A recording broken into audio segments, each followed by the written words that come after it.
नमस्कार। Scientific benefits of प्राणायाम, वैज्ञानिक लाभ प्राणायाम के इस पर बात करते हैं। अपना डॉक्टर अपने आप बने, बिना दवाई के उपचार। ये संपूर्ण ब्रह्मांड शरीर का निर्माण कार्बन, हाइड्रोजन और ऑक्सीजन के निर्माण से बनता है। कहीं पर कार्बन के साथ ऑक्सीजन कार्बन डाइऑक्साइड बनाता है, तो कहीं पर हाइड्रोजन और ऑक्सीजन के संयोग से जल बनता है। यह कार्बन डाइऑक्साइड वनस्पति के लिए, प्रकृति के लिए जीवनदायिनी है, तो कहीं ऑक्सीजन प्राण के रूप में जीव के लिए जीवनदायिनी है। और यह है कार्बन डाइऑक्साइड और ऑक्सीजन का चक्र, जीव और प्रकृति का चक्र है। परमपिता परमात्मा इस संपूर्ण ब्रह्मांड में प्राण के रूप में उपस्थित हैं। E बराबर mc²। ये कार्बन और हाइड्रोजन और ऑक्सीजन शरीर का निर्माण करते हैं और इसी ब्रह्मांड के अंदर विलय हो जाते हैं। समाप्त कुछ भी नहीं होता, इस ब्रह्मांड के अंदर रहते हैं। और ये ऑक्सीजन मानव शरीर के अंदर हर कोशिका के अंदर पहुंचती है।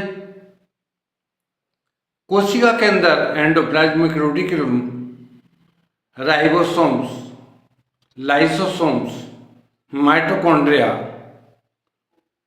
और जीव द्रव्य साइटोप्लाज्म इसके अंदर रहते हैं। इसी प्रकार वनस्पति कोशिका के अंदर ये सभी चीज उपस्थित हैं, परंतु चक्र अलग अलग है दोनों का।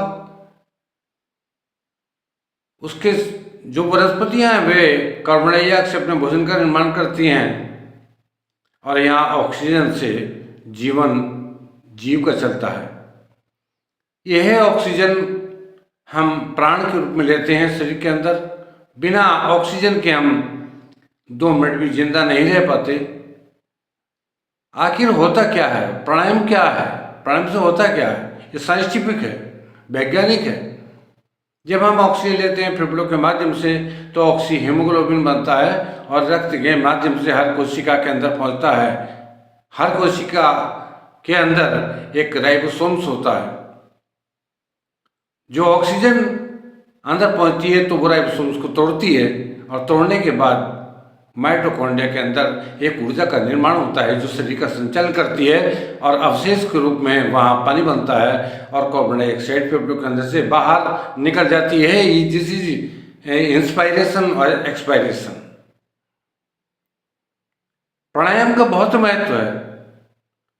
विभिन्न प्रकार के प्राणायाम से विभिन्न प्रकार के रोगों को समाप्त किया जा सकता है और सच्चे गुरु की आवश्यकता है।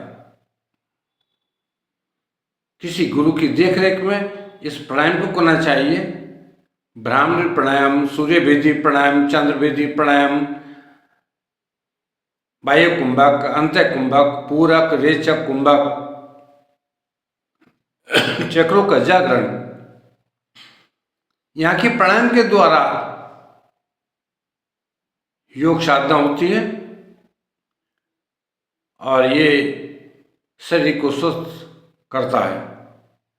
जहाँ शरीर के जिस भाग में ऑक्सीजन नहीं पहुंचती वह भाग रुग्ण हो जाता है, बीमार हो जाता है, या तो उसको काट कर बाहर निकाल दिया जाता है या फिर उसको संचालित करना होता है। प्राणायाम के माध्यम से, एक्यूप्रेशर के माध्यम से, मसाज के माध्यम से उस अंग के अंदर ऑक्सीजन पहुंचाई जाती है और उस अंग को संचालित किया जाता है। जीवन का कार्यभार इस ऑक्सीजन के अंदर, इस ब्रह्मांड के अंदर है ऑक्सीजन और ऑक्सीजन से ही जीवन मिलता है। पानी के बिना 2 दिन 3 दिन जिंदा रह सकता है आदमी, भोजन के बिना 1 महीना जिंदा रह सकता है, परंतु ऑक्सीजन के बिना 2 मिनट जिंदा नहीं रह सकता। इसलिए प्राणायाम को विशेष रूप से गहराई से समझें। किसी अच्छे गुरु से देख रेख में प्राणायाम करें, गलत प्राणायाम न करें, बिना दवाई के उपचार करें। शरीर को किस प्रकार से ठीक करना है, इसको हम योग और प्राणायाम आसन की तरफ आए, प्रकृति की तरफ आए, स्वस्थ रहें। हम स्वस्थ होने का वादा करते हैं। बहुत बहुत धन्यवाद। नमस्कार।